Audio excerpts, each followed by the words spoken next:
Did everyone get coffee or water or whatever you want? Okay. And cookies, there's lots of cookies over there, so. Do we want to do a quick round of names? Yeah, let's move with names and then I'll run and get the copies for you and they're just right in there. I missed that. What did you say? You're gonna get copies of what? Oh, she's, Lynn has handout. And so I I don't don't want like to miss copy. anything. I was getting it copied and I had a slight problem understanding the directions on how to get the right parade. I figured it out. So I am Carol. I'm the one that sends out the emails for those of you who are new and welcome. And we're glad you're here. How much you know about process doesn't really matter. We just hope you're interested. That's what got you here, and we'll go with that. And so I'm Carol, and I am a member of Prince of Peace here. And I'm Steve, and I've been the interim pastor here at Prince of Peace since mid-June. I'm Bob, I'm a member here. I'm Fred. I'm a member here now.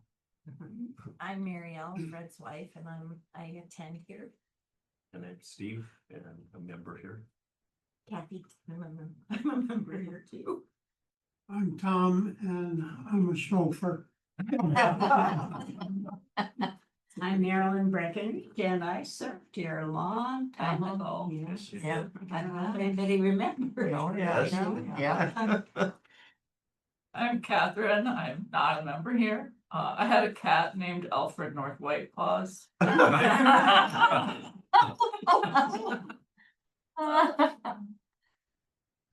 Paul Smolan.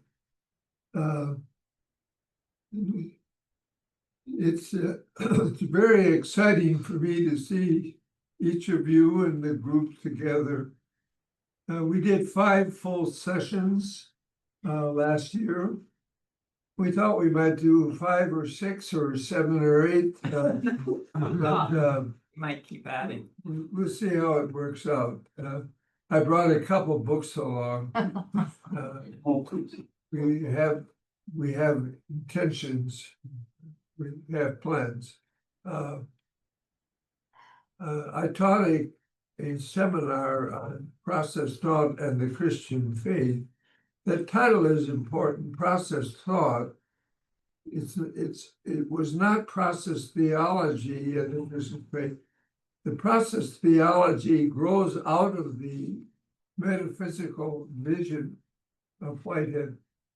So it's process thought, and I'm really glad that our presenters, our facilitators today, Ben and Kirsten, have that distinction in mind. This would be a typical seminar size at Luther Seminary. We didn't want to grow to 20 is too many.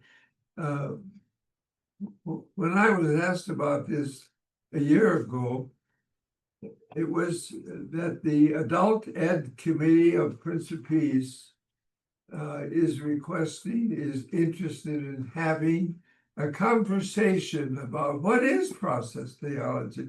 What is this sinister thing that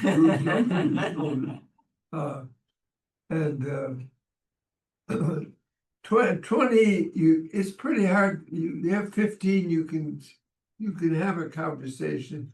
You get to 20, it starts to get unwieldy. But hi, Darsha. Darsha is zooming in. Are you in Turkey or Scotland? No, I'm in South Bend, Indiana, where Notre Dame is. So yeah, good to I can see you right now. I'm looking at the ceiling on the After we got you set up finally. Too humble to bring it up. I was a former student of Paul's and hold him as a prized mentor. So I'm really happy to be. Darsha is a veteran of process thought. we had two groups before we had this group. And she was in the first group. And she's the head of an organization which is concerned about how we raise our children. And they talk about nesting a child, it's surrounding the child with affirmation and love. I just acquired a great grandson. So I'm sending that message out to Southern California because that's where my great grandson. It's a strange feeling. You get another whole generation now. It's yeah. Have you got a whistle? Very subtle. I am loquacious. But I have made a vow of penitence. I will talk only when absolutely essential. Somebody else has a whistle too, just. Yeah. He's surrounded. I'm Kirsten Mavis. I will be talking about one of my most obsessional topics, sin, and how how Marjorie Suhaki's ideas about sin map onto Lynn's. And I'm from a former student of Paul's and from University of Lutheran Church of Hope in Minneapolis, which in many ways is a sister of this congregation. So you get some of our people who move out to the suburbs and decide it's too hard to drive in, so. Okay, well, I'm Lynn Lorenzen. I'm also a student of Paul's.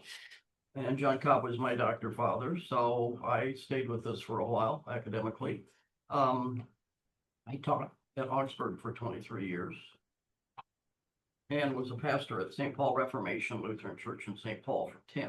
So anyway, I'm the one that's going to be doing the fun things in terms of process, how an actual occasion actually becomes an actual occasion. So once you get that down, you're going to understand. Jean Olson, I'm a member here at Prince of Peace. I'm Gary, and I'm also a member here. Jim, I'm actually a member at Central Lutheran over in Minneapolis, but Luther Seminary used to offer lay school classes, and I took one from Paul Sponheim probably about 30 years ago, and we've stayed connected, which has been a blessing for me. And I guess everybody along this side was part of a former process group that met for a number of years. So thank you for your hospitality.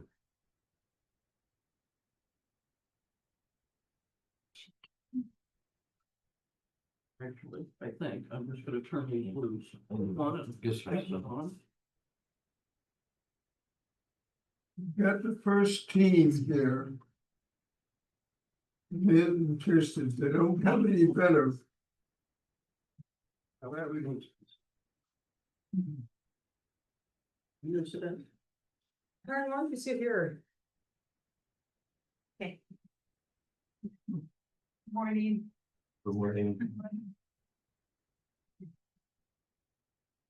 I'm just gonna be handy here for the. So I'm new at this, so trying to figure out how it works with this kind of a setup, which is different from adult ed, it's Until then, are interesting. you intending here to take? No, go ahead, take Have it. this chair. Chair. Okay, yeah, then I've got at least a corner where I can see most people. I appreciate, so. We need to send another one of these around, anyone, everybody's got. Okay, all right. Very. Right, this is a guide for you, it hits all the sort of salient points, and I will add stuff as we go. Which will include most of the other sort of process jargon, if you will, that Marjorie is introducing to you in these chapters, so. I want to do this, if you will, according to the line on the bottom, talk about an actual occasion from beginning to end. Okay, and my estimate of the way Marjorie does it, it doesn't necessarily always feel that way to me.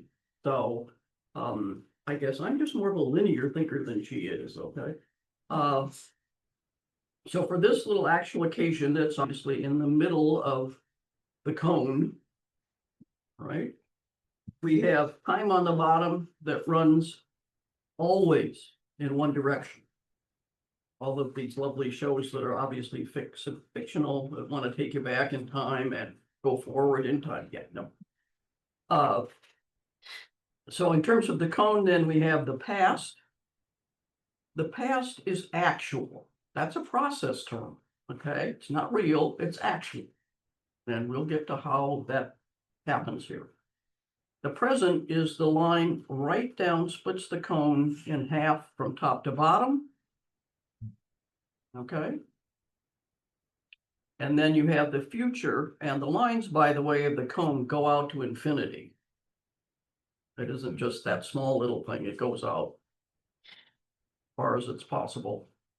The future, well, and the present is the becoming. Okay, that's the now time.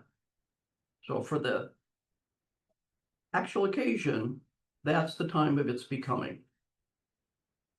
Future is possible. Okay, and it's loaded with lots of possibilities. But one never knows, do we? You know, where it's going to go, where it's going to take us, and what's going to happen. So the future is radically open, if you want to use that term. There are some process thinkers who do. But anyway, future is absolutely uncertain. For this little actual occasion, begins in the physical pole, which is the one on the left, the PP. And that physical pole is going to prehend the past. Okay, that's its job. Now, in prehending the past, the physical pole will have lots of feelings of the past. Some will be more impressive than others. So, I mean, you're not going to be able, for the most part, unless you're a rock, to repeat the past completely. But there will be some selection going on here. All right. So, prehending the past, selecting some of the feelings that come out of the past as, yeah, I want those to, okay, I'll hang on to those, and rejecting others. I mean, we do this all the time. We don't even think about it. But this is the beginning of the creative act of the becoming of the actual occasion. The point finally for the physical pole is to harmonize those feelings that come out of the past. And this is the beginning of the concrescence. That will be the next to last step. So, but it begins here in the physical pole. Now, the other little circle that's there is the mental pole. And the mental pole has a feeling that looks the other direction in some sense, or what the possibilities might be. Involves imagination, involves really a lure for feeling of, gee, I wonder what might happen. I wonder what direction one could go. So it's all about possibility. And the mental pole then informs the actual occasion, because what this actual occasion is going to do is eventually individuate. And the mental pole guides that individual sort of becoming, and Marjorie and Whitehead call that the subjective aid. So that this little actual occasion is going to discover sort of at least the direction it's headed. The point of this is that what you're doing here is you're taking the many that have come out of the past, beginning to make it into one.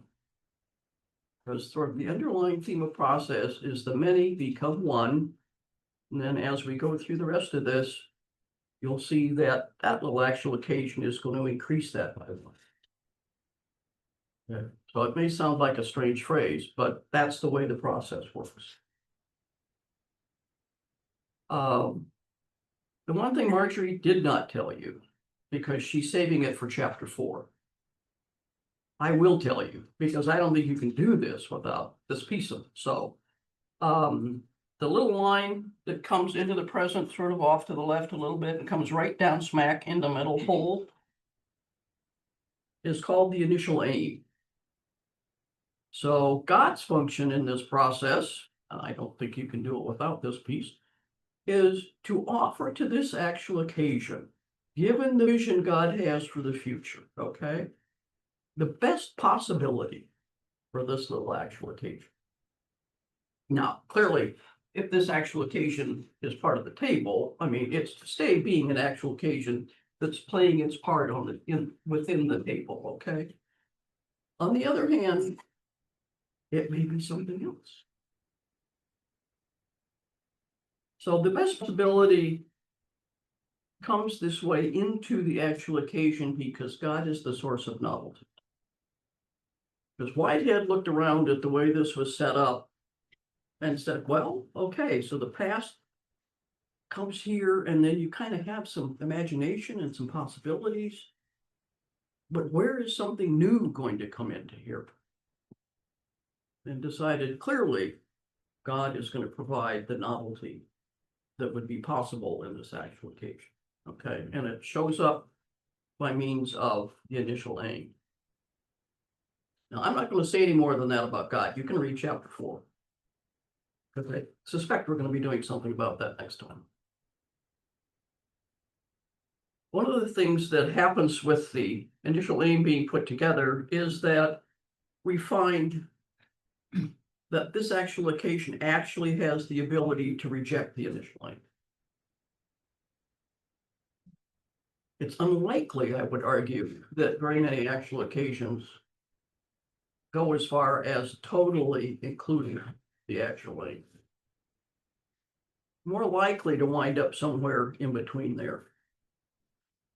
But what that tells us is freedom, which is a process term, is at the very basis of the universe.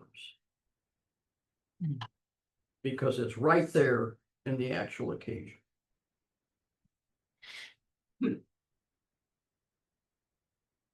Okay, having taken all of this into account by this little actual occasion and forming it,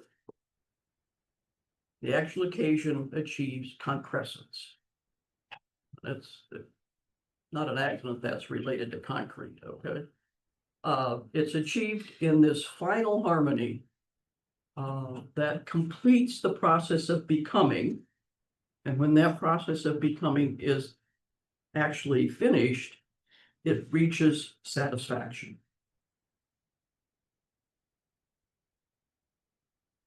Now, at this point, a couple of things. One, the actual occasion is going to perish. Okay.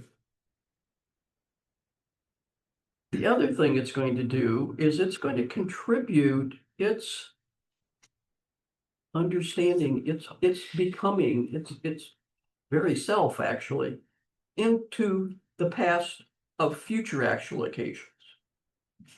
So the little X that's off to the right, next to the big one, is the next, or one of the next trillions of actual occasions. But the superject of this actual occasion then will become present in future actual occasion. What's significant about this is that the entire universe is internally related. Now, this is not Leibniz with the pool table and the little pool balls bumping into each other.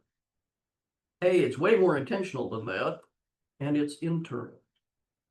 And it also means that this initial aim that comes from God, God then becomes and is always internally related to the world, to the universe.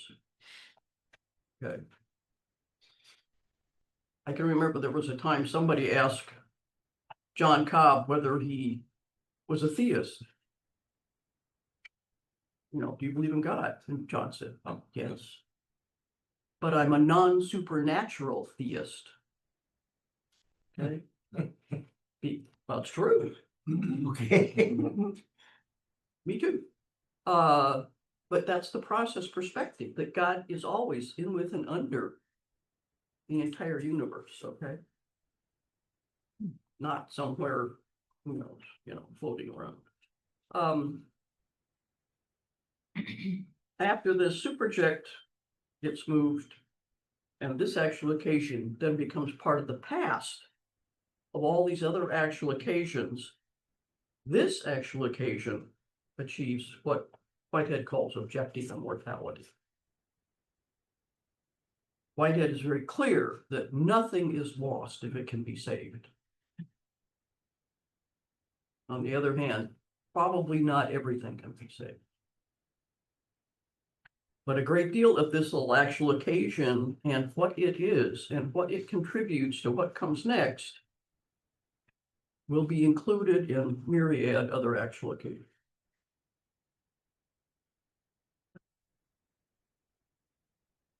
This is the process by which the whole universe is created. And this is God's involvement in creating that universe. Now, you've also probably figured out by now that it's a persuasive relationship. There's nothing coercive here at all whatsoever. If the little actual occasion has the freedom to say no to the initial aim, or just go a little ways, that freedom is simply part of the way it is. Okay. At this point, this little actual occasion has formed itself, brought together everything out of the past. That many has become one. This one then becomes part of the many in the past of the next actual occasion. And so it goes over and over and over. Now, and this is the basis of the universe. Okay. Not atoms.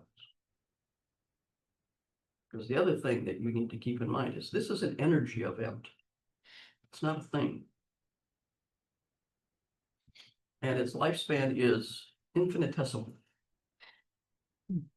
Can you explain that a little more? What's an energy event as opposed to a thing? Well, this It's not physical. Is that what you're saying? well, it becomes physical only as it is actualized. It has to be in the past in order to be physical. But it's not there necessarily very long, because then it becomes included in all of these other events. So it only actually is in the stage of becoming, so the present, for a very short period of time before it perishes. So it's just, you know, it's not even that long, but yeah. Which is why it's described as an energy event instead of sort of being a thing, which is one of the reasons I think that Marjorie talks about actual occasions in terms of what I've been talking about here as being the general way the universe functions. And then when she talks about God, she wants to describe God as an actual entity. Because God is eternal. It doesn't just last for that split second. So, I mean, she makes that distinction. Not everybody in process does. I've read lots of texts and they seem to use these terms interchangeably. I find that extremely confusing, and I think it confuses readers because there's a difference. I mean, these actual occasions are not entities. Entity to me says something solid, you know, a thing, and they're not things. I was wondering if, so every occasion is bipolar? Yes, Is it physical and a mental pole? in that order. Yes, and but what is Whitehead getting at when he talks about the reversal of the poles? what's going on? How would they reverse? Sneaky devil, you just went into chapter 4. Yeah, the reverse of what happens in terms of then the actual entity, which she is God in Marjorie's way of thinking, is that those poles become reversed. So for God, the mental pole comes first, because God is the one that provides this incredible vision for what the world can become, or the universe in that, for that matter. And so the mental pole, I mean, it obviously is in relation to the physical pole. That the mental pole is the primary nature of God. Okay. The physical pole is the consequent nature of God, because the job of the physical pole is to receive whatever this little actual entity decides in terms of the initial aim. I mean, maybe a little yes, maybe not so much. That goes back to the consequent nature of God, which is true for all actual entities. So, I mean, God is always in relationship to every entity in the world, occasion, sorry, not entity, every occasion in the world, and takes all that information in, and that allows the mental pole then to have all of the information that's really necessary in order to provide the next best possibility for any and all actual occasions. So for non-divine actual occasions, the physical pole is primary, but for God, the mental pole, the possibility, and Bob was quoting in his Lenten devotion, he said, if you want God not to love you, good luck. I was quoting you. That is the mental, that God is the spirit, and you worship the spirit in truth. So there's a decisiveness, because God starts with God and brings that mentality to bear on every subsequent occasion. We don't pray to change the will of God. God's pretty good at willing, and the confession is that God chooses love. I think that's really nice to get this basic vision of the occasion with the two poles and the reversal of the poles. You'll read more about it in chapter 4. So yeah. Which Thank makes it difficult to diagram it. Well, Because it, in the way it appears on this diagram, the physical pole is toward the past, Absolutely. and the mental pole is toward the future, That's because, which is true, yes, but they can be reversed. but not For for God. God. Well, but For God. for God's In the God, only one there- that has the yeah. mental pole coming first. Yeah. So, We could even talk about the reversal going the other way, don't go. Yes. Oh, but that's how God beings actualized in the Yeah. world. That's what she's talking about. I mean, it's really quite that simple. So God becomes actualized in the world, and as God receives into the consequent nature all of these perishing occasions, from our perspective down here, from our perspective, as those perishing and as streams of perishing occasions, it feels like they're gone, but God holds them everlastingly. And Marjorie actually is very intentional in comparison to some of the other process people about saying that that consequent nature never concresses completely. It never becomes one thing and then perishes. Right. Some other process people like Charles Hartshorne, talked about God also concressing in response to the world. But it's very Right. important to Marjorie that No, God holds all of this. So ultimately, when all is said and done, and you experience the finitude of death, you are also going to experience the resurrection into this consequent nature of God that unites you with all of your past, right? And all of the past of everything else. Yeah, I found this very helpful in talking to people, particularly if they've lost somebody who's younger. And it was kind of like, well, but think of what, and what I try to help them understand, because as we understand this, I mean, God is involved in every instant of that person's life. Now, we're way more complicated than the actual occasion, but nevertheless, and to suggest then confidently that everything this person has done, regardless how long or short their life is, all of that is already a part of the consequent nature of God. So even if they didn't live to be 110, or, maybe life was cut short so that they didn't have a sense of having accomplished a great deal, doesn't matter. God's been there all the time anyway, and this person will continue to live eternally or everlastingly, technically, in the consequent nature of God. I wanted to just mention the resurrection talk is in the book, The End of Evil. Sue Hockey was bold enough to believe evil will come to an end. And she details this. She's a beautifully, she doesn't just throw these assertions, she grounds them. So evil, God has the first shot. God aims every becoming occasion. God is there aiming. How will the many become one and be increased by one? God has an aim for each situation.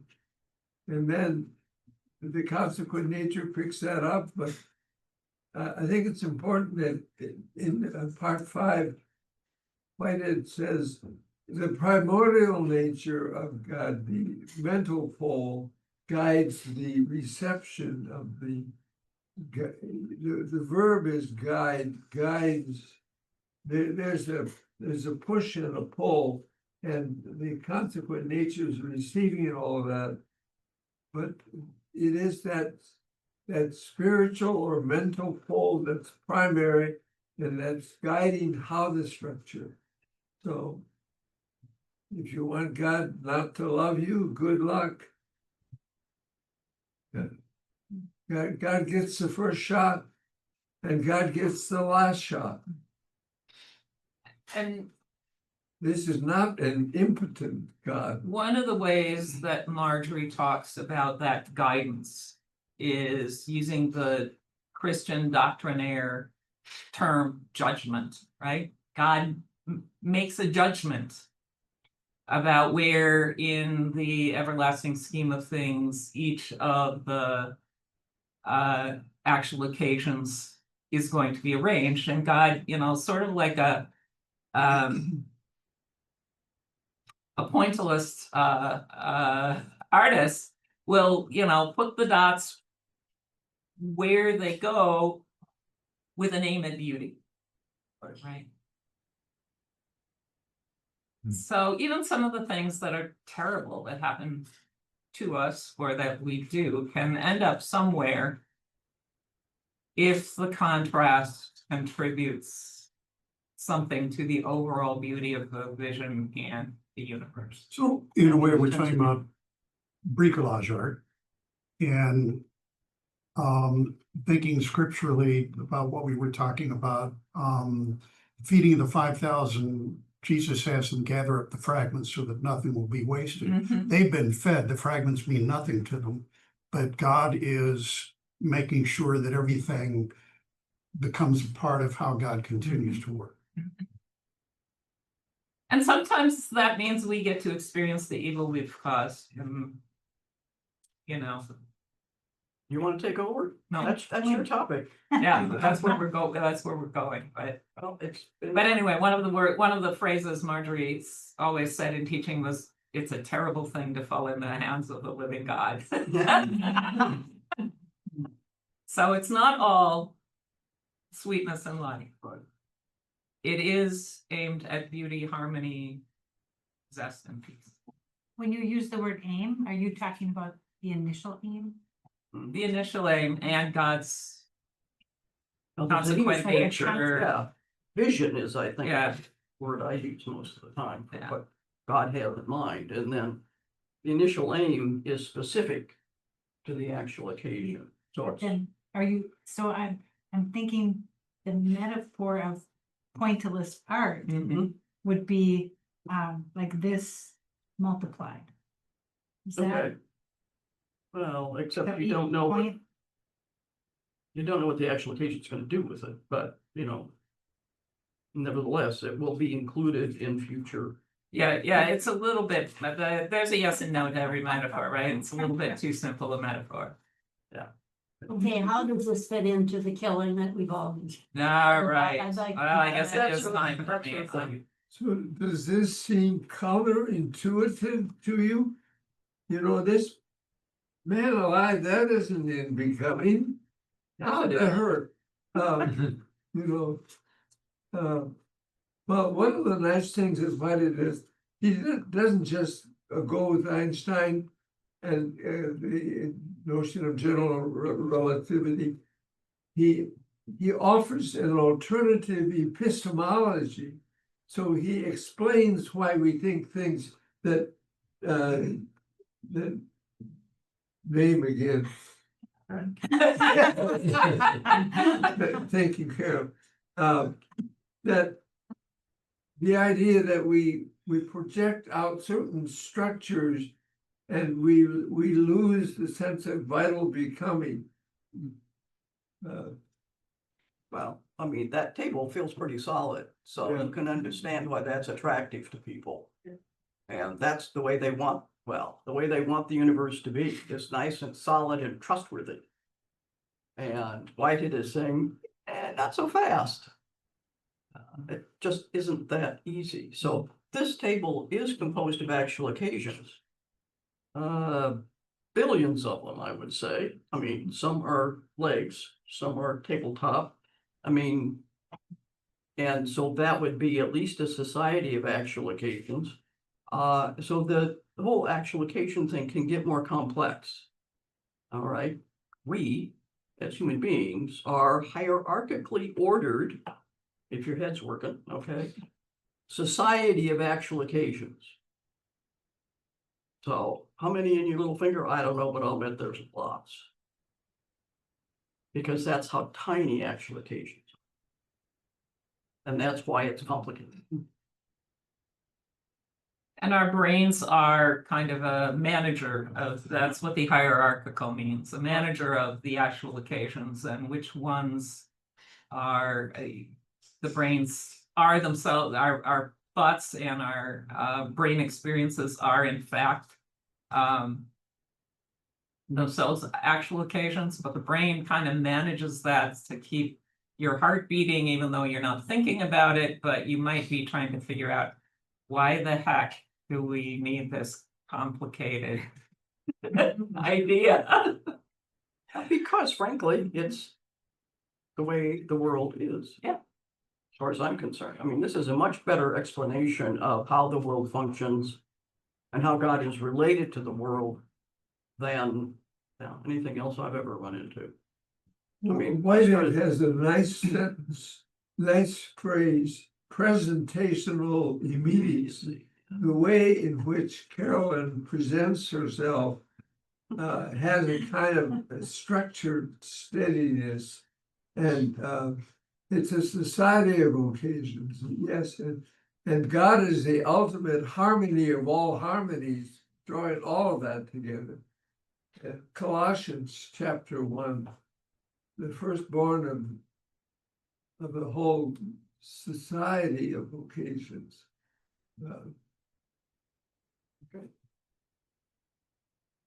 All right, So if let's thank Lynn.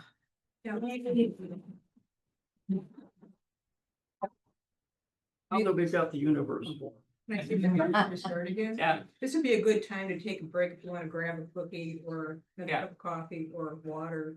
And then for those of you who are new to process, I assume, very new, might feel lost with all this language. It's used in Suhaki's book, which is why we wanted to go over it, but That was it, yeah. but as you read, it'll start making more sense eventually, so it's hard. but it- There is a glossary in the back of the book of process terms that's quite useful. Yeah. And, you know, you can also actually ask us any questions. Anyway, let's take like a 3-minute break. Yeah. There's an advantage in the technical terms. You can be more precise if you create an artificial language in the presentation or news. Yeah. Yeah. You understand a little bit, just vaguely of quantum.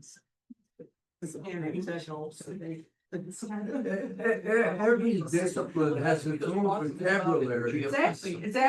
I mean, that's why it makes more sense for the 20th and 21st century than the traditional. Right, and that's why I was drawn to it, because it's compatible with contemporary. Right.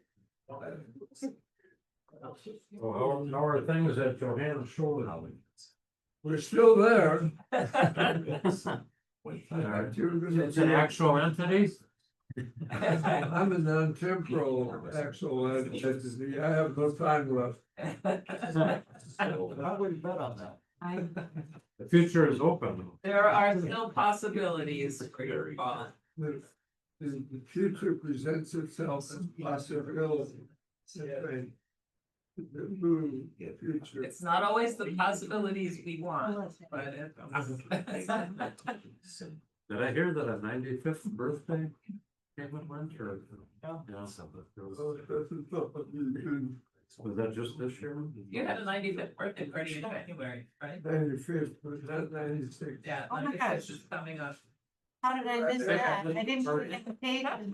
New hand, new generation.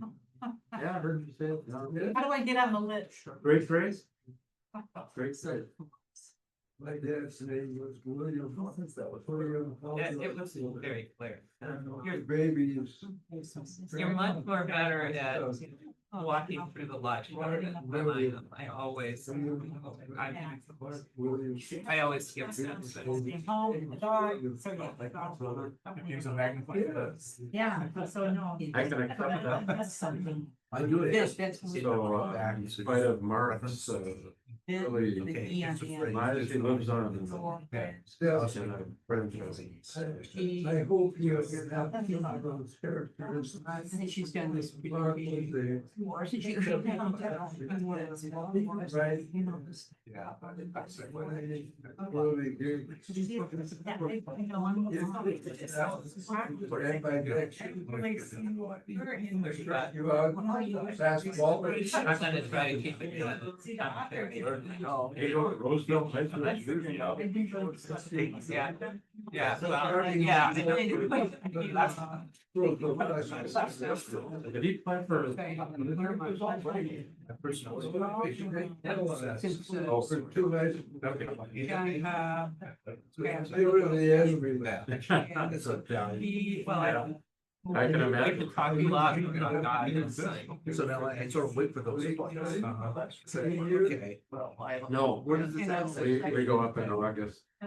Because God revealed. I was up in northern God Wisconsin. God is wisdom. Fishing on the brewer. I can see. We didn't do so well. You good? Nice. Okay. Eddie. Your response. Right. Well, I have any comments? I'm celebrating my 50th. Graduation. Yeah. Upper body. and body. So, Yeah, I left. And you were the yeah, that's great. Left the room and back on the. Yeah, that's right. Get it to track this and flip it. Yeah, you've got a new pastor coming. Yeah, Amanda Simons. Don't learn from LSF. And of his way. Shame on you. No, I'm actually delighted for her. I don't, and she was our connection to Samuel says. Yeah, I'm driving here. higher levels. The feel of it. LSS does Gonna happen. like a right. We have And then I'm driving here. anyway, I got that and a little bit. So were we? I think Paul's getting enthusiastic and Maria. That is.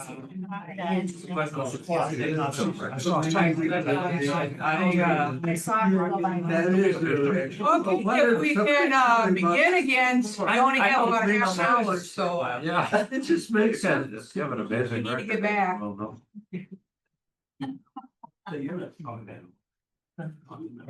I don't mean to bring this up again, but I'm really curious how this is relevant to what's going on. Yeah, Right so, now. so my topic is sin, so. I'm sorry. That's right. So Paul, I hope you're not mad at me. Paul? He doesn't get mad. So, Ryan Neighbor, who, Marjorie, uses both as kind of a source and as someone who got it wrong. Once said, original sin is the only empirically verifiable Christian doctrine. And my question is, what do you know about, and how do you think about the traditional doctrine of original sin?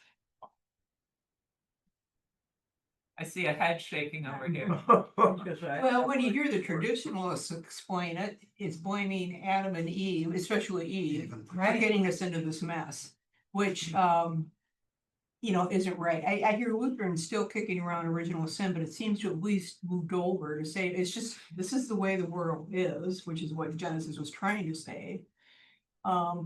With freedom, we're always gonna make mistakes, and we're always gonna do the wrong thing. It's interesting, the word sin is not used in Genesis 3. It's not used into a murder. I always think that's interesting. Yeah. But anyway, all right. Others? I've always wondered if, not always, but I've wondered if original sin has to do with the breaking of relationship. That might include specific acts, but just breaking a relationship with God and with my neighbor as well. Maybe it has something to do with denial of relationship with God. Just occurred to me when you talked about that. Okay, we're already on a trajectory here. Kirsten, your question was, how do Peter. we, how How have do you you thought think about about it it? over our, going back to Sunday school kind of thing? Yeah, I guess the notion I grew up with was that somehow human beings were just imperfect for whatever reason. Which I guess I was never happy about, but it seemed reasonable looking around at what we do. I guess my move away from it was because the whole concept got dumped on women. And it's like, okay, so, and then you're supposed to internalize that. That original sin somehow is something about who you are. And I walked away at that point and said, no, I'm willing to talk about sin, original or any other way, in terms of something you do, that you consciously participate in, and it harms other people as well as yourself. But I'm not willing to accept the notion that somehow because I'm a woman, it's internal to who I am. But that's what the church has taught. No, in the formula of Concord, the first article is on original sin. And what does it say? It says that despite the terrible things that we're talking about, horrendous things, nonetheless, we are still in God's image. We are created in the image of God. And evil has not been able to tear that away. This is Article 1 of the formula of Concord. So we belong to God. We don't belong to evil. There'll be an end to evil. But for me, that image of God, then that's the quandary. We're created in the image of God. The presumption that Yeah, God is made. yeah. I guess my present understanding of original sin is that I want to be like God. Which means I either want to have no God or I want to be your God. And that is something that's internal to me. Not because of any specific thing that I am, but just because I am. So that's something that, for me, that's original sin, is wanting to displace, not have or be God. Therefore, the image of God becomes critical. Yeah. Yeah. I'm not in the image of God, I am God. Well, I mean, only if you think God is controlling and all of this other kind of stuff that's out there. The process is saying, no, God visions, God does this and God does that, but God does not control. Right. Freedom again. Freedom. And God acts persuasively, not ever coercively. Yep. So, I mean, I think you're right. And the whole point here is, boy, does it depend on who you think God is. Yeah. So Marjorie takes Niebuhr and Tillich, by the way, and talks about anxiety as the condition for sin. That is, we all have finitude. Our finitude puts us in a situation where we're anxious for our lives. And that anxiety in effect tempts us to do things like try to control others as if we are God, right? Niebuhr refers to this as basically as a result of our self-transcendence. We have an ego, a self, that we're trying to secure, and we have this capacity for self-transcendence, that is to reflect and to, but there's a kind of a disease in our self-transcendence in that is provoked by the anxiety of our continuation. Marjorie talks about original sin in terms of two different things, and one of them should seem very familiar to you.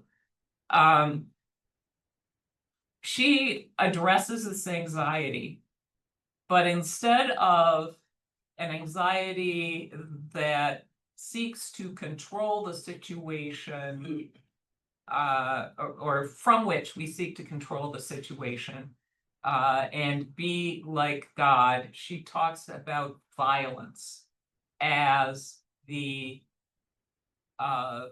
sin that results. And she acknowledges we need some level of aggression to eat, right? If I didn't have any aggression, I wouldn't go to the grocery store.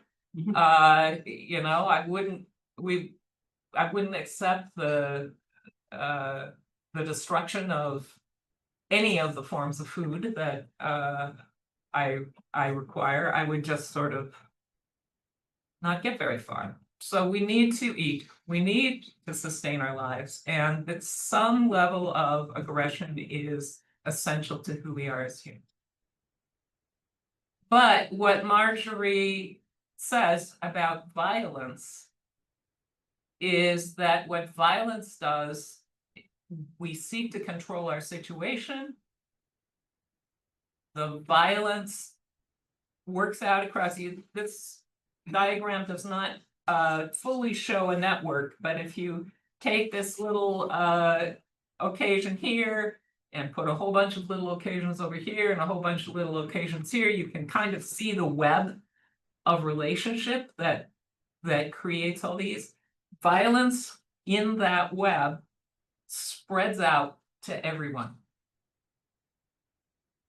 Did you feel afraid when you heard about Charlie Kirk's assassination? Yeah. The violence is affecting you, Yeah. right? Or even more so, More. You don't have to like him.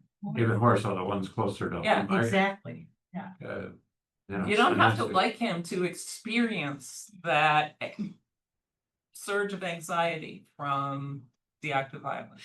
And it's one more act among so many that we are being overwhelmed. To me, the fear came in the recognition of the societal or the contextual Yes. sin and violence. It's not a personal fear, but it's an acknowledgement of the reality of the divisions, the relational divisions among people. That what's gonna happen now, the fear of what's gonna happen. And the relational anxieties that are uplifted, you know, those are real. We are social beings, and we cannot sustain our own ongoing process of concrescence without taking into account what's happening to everybody else and what we're giving to everybody else. That's the basis for Marjorie's understanding of original sin. She places it's not so direct in God Christ Church, but in The Fault of Violence, which is a whole book on original sin and relational theology, she places the origin of sin in Cain's murder of Abel. That is the first time the word is used in the Bible. And she points out that in Niebuhr's case, we're rebelling against God by trying to be God. But in this story, we're sinning against our brother. And it's sin against God because God is involved in that brother. So sin is first a sin against the other things in the world. And as a result of God's immanence in everything, and God's having to deal with it in the consequent nature of God, as we discussed, it becomes sin against God. Is it a sin to lie? I think Marjorie would say it would depend upon the lie. And if I were my colleague at Augustana University, I'd walk out the door right now, knock on the door, and come in saying, "Hi, are there any Jews in here?" If your answer is, as his students were, I don't know, saying, "Oh, are you kidding?" would be a more godly response, right? Yeah. Lying to protect the lives of others Right. would be not sin. That's what I was thinking. It would have consequences though, and some of those consequences might be evil. It might, in fact, have evil consequences for me at some point. One of the Niebuhr, things, Cardinal Niebuhr was a truly great theologian. We have learned so much from Niebuhr. He's not disappearing. Tillich and Niebuhr, that generation, the neo-Orthodox, they had a real sense for transcendence. But what do you suppose if pride is the basic sin? What does that do to a culture which already predisposes women to think less of themselves? It just exacerbates that Yeah. situation. And she just nails them. If you want to, there are 17 points that it makes. And it's just, Niebuhr can't answer it. With the current situation, once again, I've heard a statement that just drives me crazy. And that's the statement is, that's not who we are. That's exactly.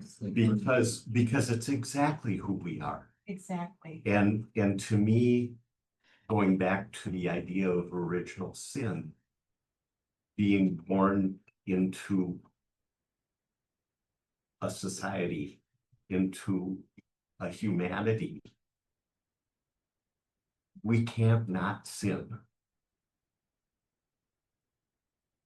If I buy a product, I'm supporting everything that company stands for and is part of. And I can't even possibly determine all that they are part of, but I'm supporting that. And I'm a participant or a participant in sin.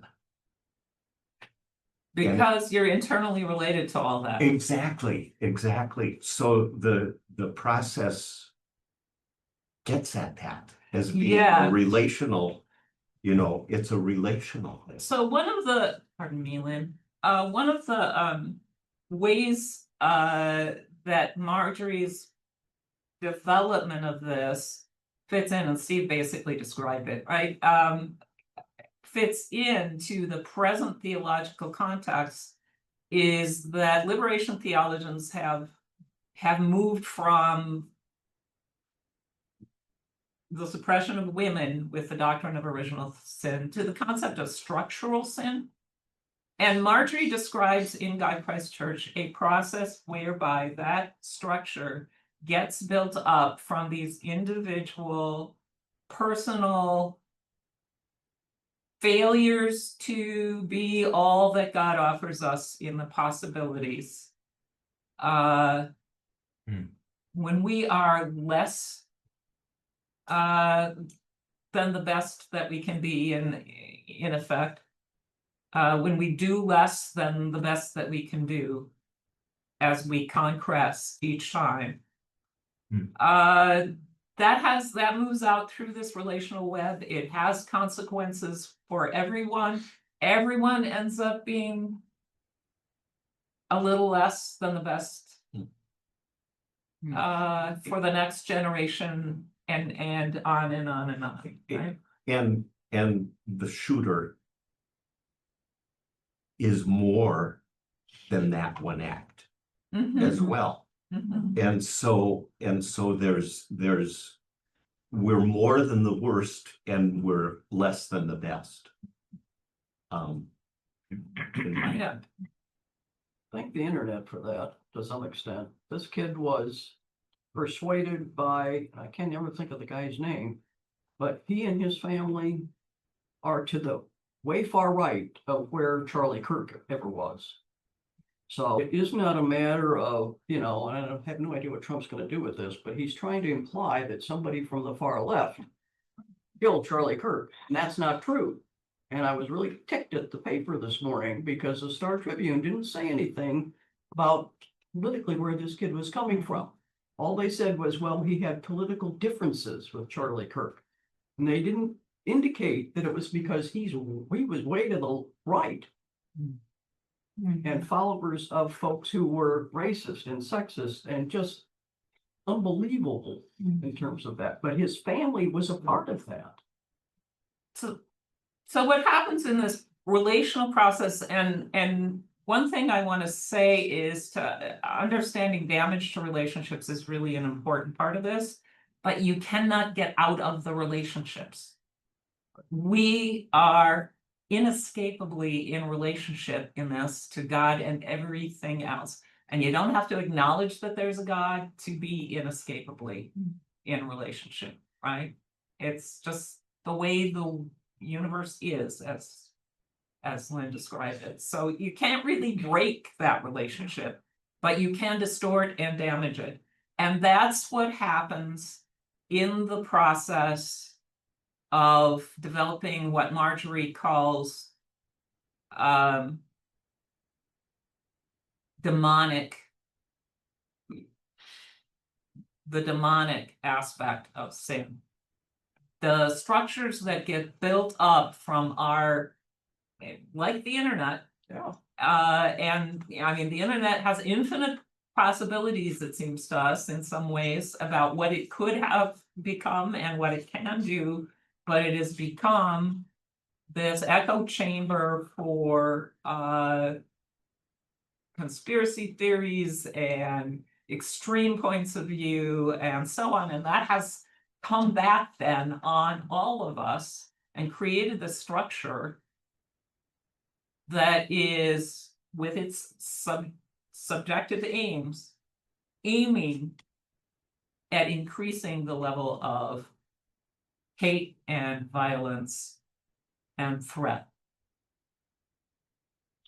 Garbage in, garbage out. The internet itself isn't thinking about this, but it has created this prison, this limit on the sets of possibilities for us about how we interpret the world around us. She has a really, Suhaki has a really good, I think, illustration in chapter 2 of this book. When she talks about the young man living in a tenement and, you know, and he goes along to get along, gets along to go along, or whatever the quote is. And he comes from a very close, loving family, living in the same tenement building, and yet in order to get along with the other groups there, the gangs, and he ends up trying to be invisible, but instead, as part of that, he becomes one of them. You know, and it's the whole idea, the demonic is not, you know, not, it's what we do in society that has caused that situation. I wanted to ask Jim Hart a question about the relationship between anxiety and depression. You know, my wife had real struggles with the two-headed demon, depression and anxiety. And you're hearing emphasis on anxiety in Suhaki. As a medical doctor, I'm sure you run across that depression, anxiety. Does that fit here? Yeah, so I'm a general physician, not a psychiatrist, but you know, I just reread chapter 2 and 3 this morning. In fact, yeah, I think she's really onto something. The way I would think of it, this is overly simplified, but there's a lot of anxiety in the world. There's also a lot of depression, but there's a lot, I think, you know, almost everybody, I think I would say we all get anxious over something. And we all get sad over things, but we don't all have what we call clinical depression or bad enough depression that it needs help. So I think it is a continuum. So she talks about fearing the future. So I think being nervous about the future is one thing, but fearing the future may be, in a sense, depression. So that's the best I can do with it, I guess, right now. So when returning to these sort of more personal sins that end up, you know, building these structures that imprison us, she talks about denying the past, right? There are things from the past that we don't want to include in our becoming occasion. And if we screen out too many of those things, we end up really denying the influence of others on our Hmm. present being. Right, and so that's a form of denial. So you whitewash history. So you whitewash history. I mean, there are many ways in which that contributes to either a trivialization or a kind of chaos in terms of how we become one thing and pass something on. Right? Darcy, could you speak to that? Yeah, sure. Yeah, I've been thinking that the physical pole is actually shaped for an individual by intergenerational caring. So the grandparents and the parents, are they honoring the needs of the baby? And we don't do that for the last 1,000 years. We've really degraded the care of the young. And so you end up with anxiety and depression because of the neurobiological structures that were underdeveloped or enhanced, the survival systems enhanced. So we look like we're raising clever chimpanzees, really. And so the past is actually controlling a lot of people from their own anxiety and fear, and they can't be their image of God. Their imago Dei is locked down, and they then become those who lead us in further directions away. Denying the past, this and that, but they also have a past in their bodies, in their psyches, that is narrowing the possibilities for them. So their mental pole is affected by their physical pole. At least that's how I would maybe say it. One of the things I've heard you say so articulately is that it doesn't have to be this way. There's, and you also developed that idea that it doesn't have to be this way. There's a possibility to build a nest, to build a creative. How do we raise our children? How do we avoid a fight or flight kind of syndrome in the raising of our children? Yeah. It doesn't have to be this way. No, it doesn't. And many societies weren't this way. We've been around for 2 million years, at least, depending on how you want to count it, or 300,000 for our species. And most of those societies were quite cooperative with the natural world and with others. And so we now have disconnected babies from nature, from themselves, from relationships, and treat them like little objects. And so they have built-in sense of alienation. And then we think that's normal. It's not normal for our species. So we have to remember now how to raise human nature. And that's what I write about, and we promote the Evolve Nest to try to return to our imago Dei of cooperation and connection. Darcia has developed 4 films, I think it's 4. 3. 3, okay, I'm ahead of you. That's the first time in life. But say 3 sentences about your organization, which is parallel to Process. Yes, it's evolvenest.org is the initiative from kindredworld.org, a nonprofit.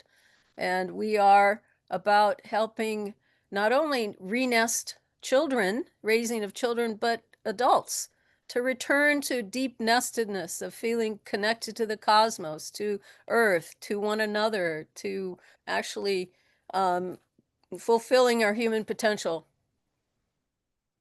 The other direction that sin can go is this not being open to the possibilities of the future. And this is actually where I find myself getting wound up quite a bit, right?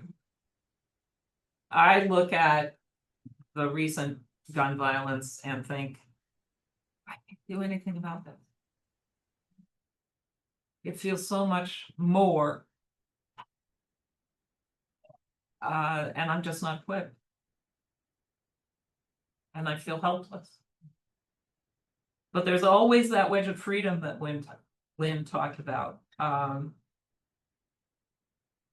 That's at the basis of the universe, and I can make decisions. Sometimes they're just tiny decisions. They can be, making sure my grandson knows that I love him. That I see him. That's one possibility. There's also much harder work, which is talking to people who disagree with me. Right. And political engagement. And sustaining hope in some way that things can change, even if I'm just doing the things that I can see, if I'm taking the occasion by occasion steps to compress into somebody who opposes violence and who wants love to be what others experience. If I keep doing that, something will open up somewhere.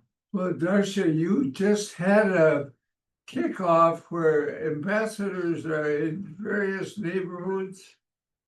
Is that underway now? Yeah, we have a nesting ambassador program, which teaches the people the principles and practices of our evolved nest. We have 9 of them.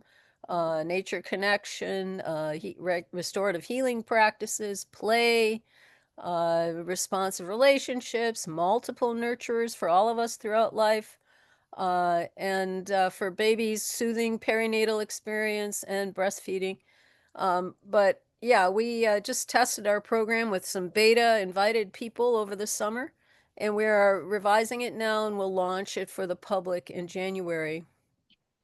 So if you sign up for evolvenest.org's monthly newsletter, you'd find out about it. And we've got, it's for anybody in the world, and we've had people across the world helping us develop or Can you repeat that? evolve nest, evolvenest.org. Is there Can you see it up there? Did you get that?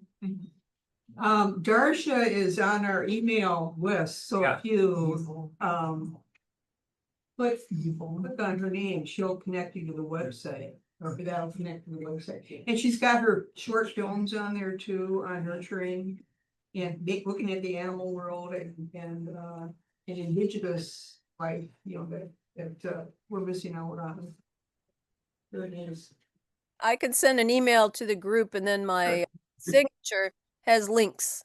Yeah. Thank you. It's 25 minutes after, we've got 5 minutes. Any last words? Kirsten, could you say something about God's power or lack thereof in relation to sustaining hope? And the initial aims are positive, working toward transformation. And yet here we are. We've had all this time with these great initial aims. So the initial aim, I want to hold this up. The initial aim comes, and it's always a unity of the primordial nature, which is where all of those values of God are that are not actual. They're deficient in actuality, is what and so those are driven into the world by the action and the consequent nature of receiving what is in the world and God judging each of these and coming up with the best next option for each of the actual occasions in the world. God's best next option for me might not always be ideally what I want. But what I trust in the process is that God is also sending out those aims to others and trying to find ways to lead us into repair and reconciliation and harmony and a new kind of peace. As I've been watching the last 9 months of the destruction of the US government and ignoring of the Constitution and all of the things that have been going on, one of my recurring thoughts has been, in addition to wanting to fight it, because I think fighting it is necessary. But it has been, we don't go back. The arrow of time doesn't go back. These things are going to be in our history, right? And the question becomes then not so much, how do I reach back and grab them and hang on to them and refuse to move forward into a different future? The question becomes, how do I help my nexus, my world, and me, my family, my friends, my church live now? Whitehead in the part 5 of Process and Reality says, God saves all that can be saved, even that which in the world amounts to mere wreckage. And so the idea that God persistently using those values and bringing them into the world through the initial aim persistently aims at beauty, at zest, at truth, and at what we finally cannot ourselves aim at so well, but is part of God's vision, at peace, at the harmony of harmonies. Right? So I think there is reason to be hopeful. I used to say in class, God gets up early and stays up late. If you want to beat God, you're going to have to be pretty good. God is working in even theologians that don't take the process line. Pannenberg likes to say, God works in the connection, all the connections. Think about all the connections that each of us has. Just imagine the people you know, the people you meet, the people you deal with, and then you multiply that times 20 people. I mean, this is a potent outfit here. We should not be discouraged. But I think paying that attention and using our freedom to take the risk of the best possibility that we can experience in our imagination through the initial aim, taking that risk and doing it together is actually, that's our choice. And that's actually how God transforms things. God is not, a marionette, puppeteer, pulling strings to make everything happen.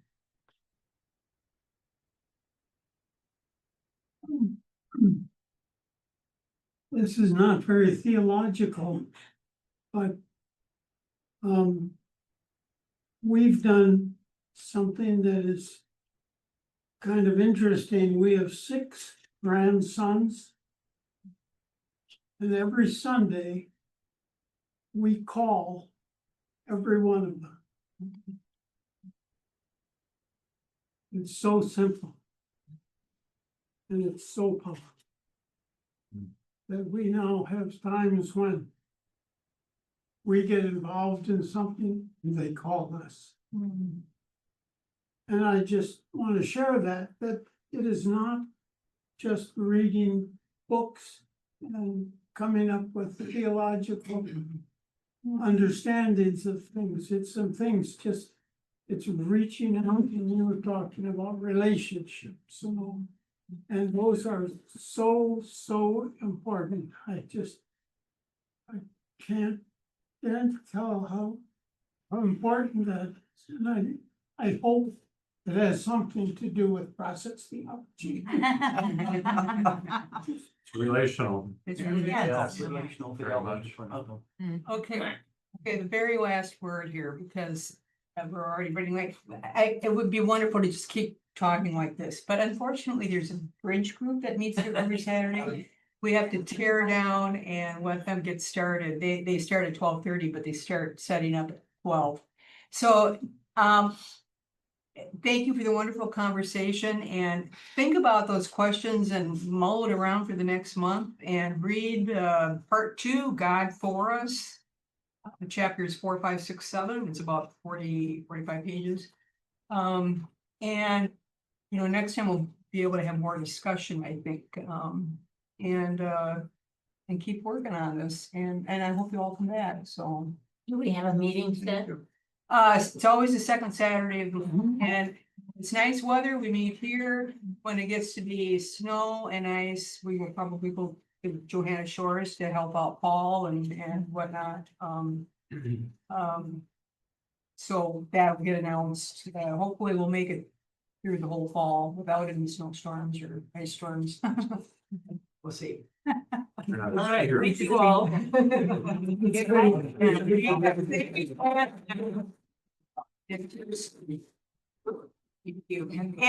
these and water cups, they are compostable, so they go in the green, and the napkins go in the green.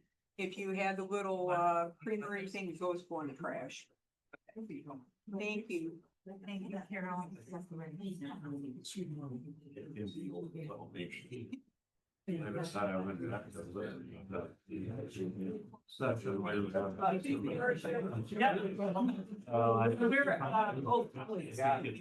First, She's been gone longer than I have. Yeah, well.